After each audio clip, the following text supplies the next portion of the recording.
उस दिन शाम को बिलासपुर गांव के 3 लोग गांव के बड़े पेड़ के नीचे बैठकर आपस में बातें कर रहे थे। यह तो रोज का नाटक शुरू हो गया। शाम होते ही बत्ती गुल हो जाती है रोज रोज। हाँ, बिल्कुल सही कहा। पर जो भी कहो, शाम को ये मूढ़ी पकोड़े खाते खाते गपशप तो अच्छी ही जमती है। हाँ, एकदम सही बात कही। लेकिन यह क्या, शैलेन चाचा तो आए नहीं अभी तक। शैलेन चाचा से शाम को कहानी सुने बिना कोई मजा ही नहीं आता। अरे क्या बोल रहा है? वो कोई कहानी नहीं, सब सच्ची घटनाएं हैं। अरे छोड़ो यार, मुझे तो नहीं लगता वो कोई सच्ची घटनाएं हैं।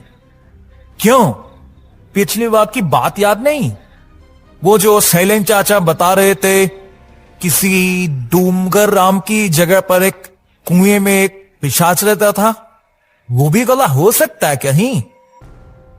इस दुनिया में आंखों के सामने जो दिखता है उसके बाहर भी बहुत कुछ होता है। वो शायद तो विश्वास नहीं करता, इसीलिए ये सब कह रहा है। तीनों ऐसे बातें कर रहे थे, तब एक बुजुर्ग आदमी वहां आ पहुंचता है। क्या हाल है? कैसे हो सब? आज फिर शाम होते ही बत्ती गुल हो गई। अरे वो देखो, शैलेन चाचा आ गए। और इस लोड शेयरिंग के क्या बात करें। चलो छोड़ो, बैठिए बैठिए। आपकी ही बातें कर रहे थे हम तो सोच रहे थे आज शायद आप नहीं आओगे। आप नहीं आते तो हमारी गपशप जमते नहीं है।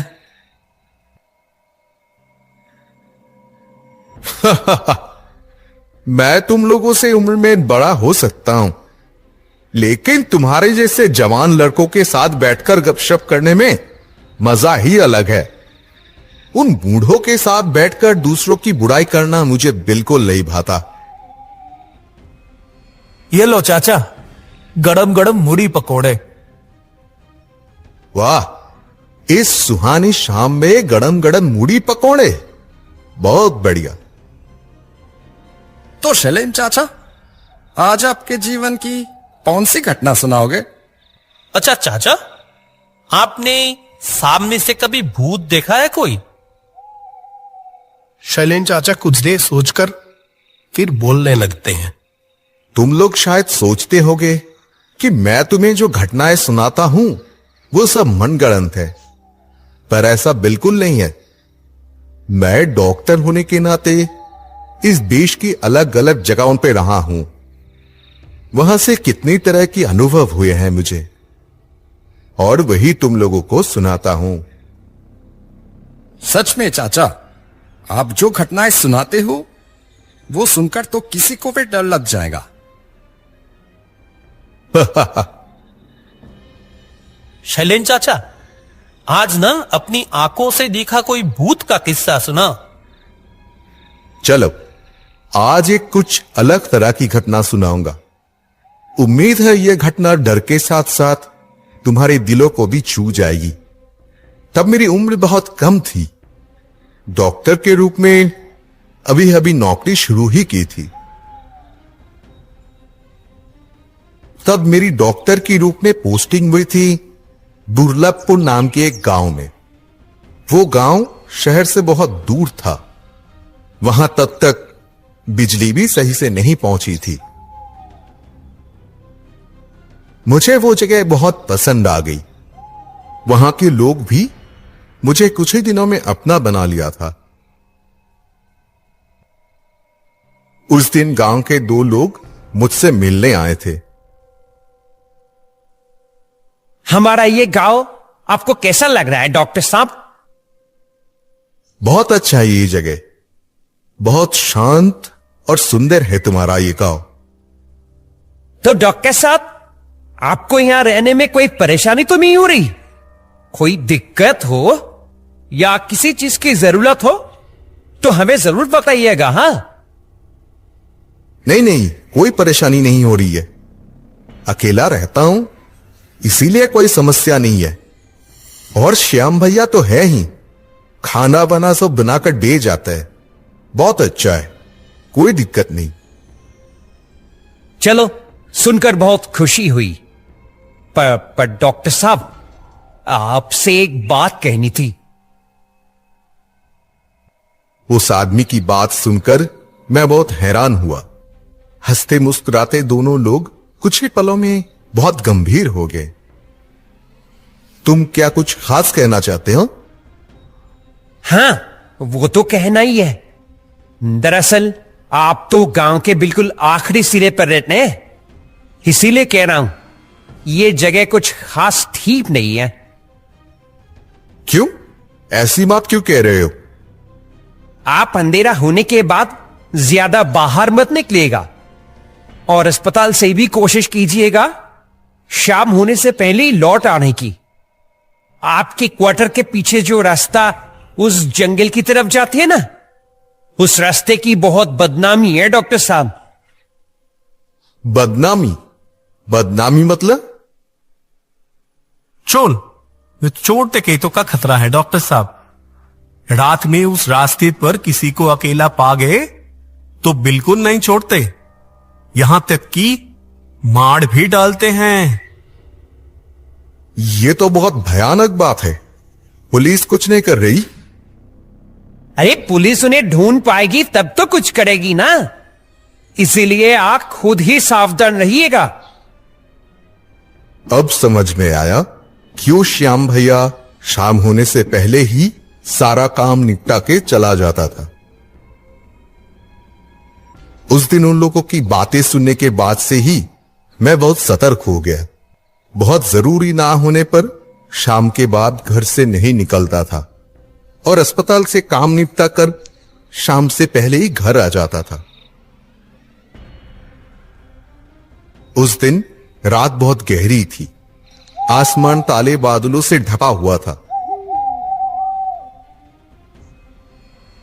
दिन भर का काम खत्म करके जल्दी से खा पीकर सो गया था।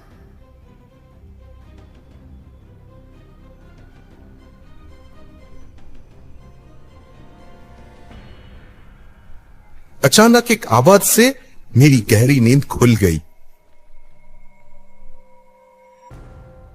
डॉक्टर साहब, सो गए क्या? बहुत जरूरी है डॉक्टर साहब, कृपया एक बार दरवाजा तो खोलिए। गहरी नींद टूटने से तो थोड़ा गुस्सा ही आया। इतनी रात को मुझे कौन बुला रहा है? मैं जो डॉक्टर हूं, ये जैसे कुछ पलों के लिए भूल ही गया था। अपने काम का ध्यान आते ही सोचा, इतनी रात को जरूर कोई मुसीबत में पड़कर मेरे पास आया होगा। यह सोचकर ही बिस्तर से उठकर दरवाजा खोला। दरवाजे पर एक अधेड़ उम्र की आदमी खड़ा था। गांव का ही कोई आदमी होगा शायद, ठीक से पहचान नहीं पाया। तुम कौन हो? इतनी रात को यहां क्या कर रहे हो? डॉक्टर साहब, क्या आप मेरे साथ अभी थोड़ा मेरे घर चल सकेंगे? इतनी रात को? हाँ डॉक्टर साहब, दरअसल मेरी मां की तबीयत बहुत खराब है, बिस्तर से उठ ही नहीं पा रही है। ऐसा है क्या? लेकिन तुम्हारा घर कहां है? मेरा घर जंगल पार करके उस दूसरे गांव पे है। दरअसल मेरी मां की तबीयत बहुत खराब है। मेरे पिताजी भी बूढ़े हो गए हैं। इतनी रात को इसीलिए मैं ही आया हूं आपको बुलाने। पिताजी तो मां को छोड़कर आ नहीं सकते। अपनी मां के प्रति इतनी अच्छी भावना देखकर बहुत अच्छा लगा। मैं भी और कुछ नहीं सोचा और अपना डॉक्टरी का सामान लेकर तुरंत उसके साथ निकल पड़ा।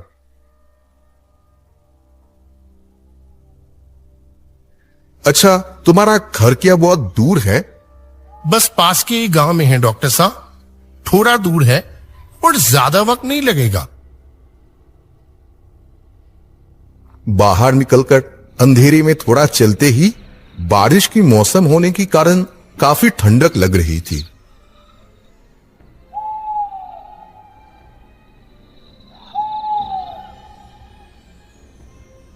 तुम्हारा नाम क्या है? मेरा नाम गणेश। वो आदमी रास्ता दिखाते हुए मेरे आगे आगे चल रहा था और मैं उसके पीछे पीछे। कुछ देर चलने के बाद हम उस जंगल में पहुंच गए। चारों तरफ बड़े बड़े पेड़ थे और बीच के पतले रास्ते से हम दोनों आगे बढ़ रहे थे। मुझे अंदर ही अंदर अजीब सी घबराहट महसूस होने लगी और साथ ही अचानक उन दोनों गांव वालों की कही हुई बातें याद आ गई। अच्छा गणेश, इस जंगल के रास्ते के अलावा और कोई रास्ता नहीं है तुम्हारे घर जाने का? हाँ डॉक्टर साहब, रास्ता तो है, पर इस रास्ते से जल्दी पहुंच जाएंगे। तुम्हारी मां की तबीयत खराब है बोले, क्या तकलीफ हो रही है तुम्हारी मां को? मां का सर बहुत दर्द कर रहा है, साथ ही तेज बुखार है। बहुत तकलीफ हो रही है मेरी मां को। ये समझने में कोई मुश्किल नहीं हुई कि वो आदमी अपनी मां से बहुत प्यार करता है। थोड़े और आगे बढ़ते ही लगा जैसे दो साए हमारे पीछे पीछे आ रहे थे। यहां तक कि उनकी फुसफुसाने की आवाज फिर सुनाई दी। थोड़ा जल्दी चलो, कोई हमारे पीछे आ रहा है लगता है। मेरी बात सुनकर वो आदमी भी अंधेरे की तरफ एक बार देखकर तेजी से चलने लगा। हम इतनी तेजी से चल रहे थे, पीछे उन दो सायों की रफ्तार भी और बढ़ने लगी। ओए, तुम दोनों रुको, बोल रहा हूं।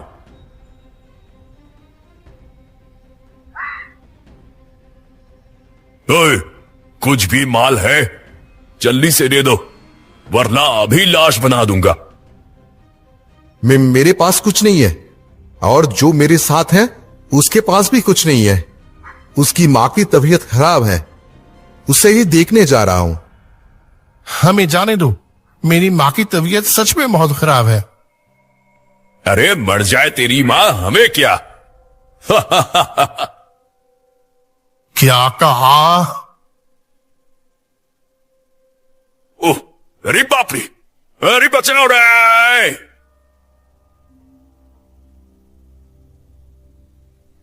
अरे ये क्या हुआ?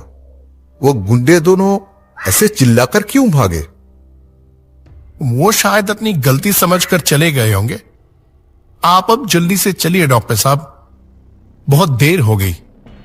मेरी मां कैसी है कौन जाने। हाँ चलो चलो। और थोड़ी ही देर में गणेश के घर पहुंच जाते हैं। वो रहा हमारा घर, आप जाइए, मैं यही हूं। तुम नहीं जाओगे अंदर? नहीं नहीं, आप जाइए ना, मैं इधर ही हूं। घर के अंदर जाके ही देखा, एक बुजुर्ग महिला बिस्तर पर लेटी है। चेहरे पर दर्द साफ दिख रहा था और उनके पास बैठे हैं एक बुजुर्ग आदमी। यही होंगे फिर गणेश के मां बाप। उन्हें पहली नजर में देखते ही समझ गया कि उनकी तबीयत बहुत खराब है। मेरा परिचय जानकर वो दोनों जैसे खुशी से झूम उठे। डॉक्टर साहब, आप जो यहां आकर कितना उपकार किया, हम बता नहीं सकते।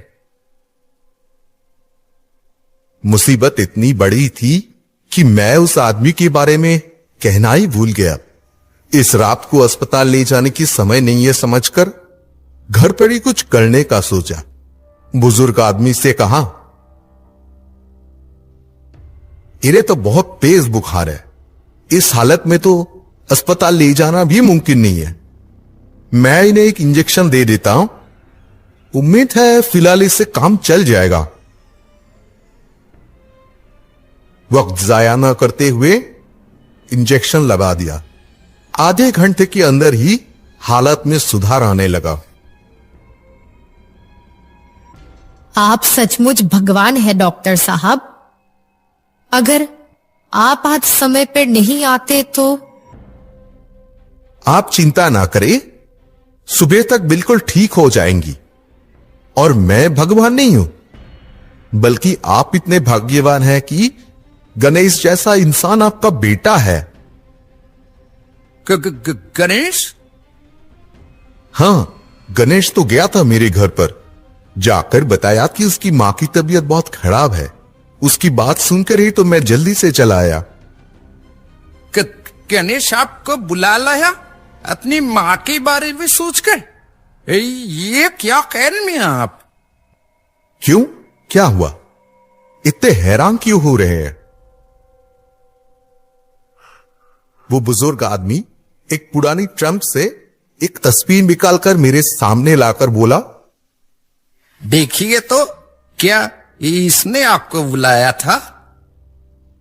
तस्वीर देखते ही गणेश को पहचानने में कोई मुश्किल नहीं हुई।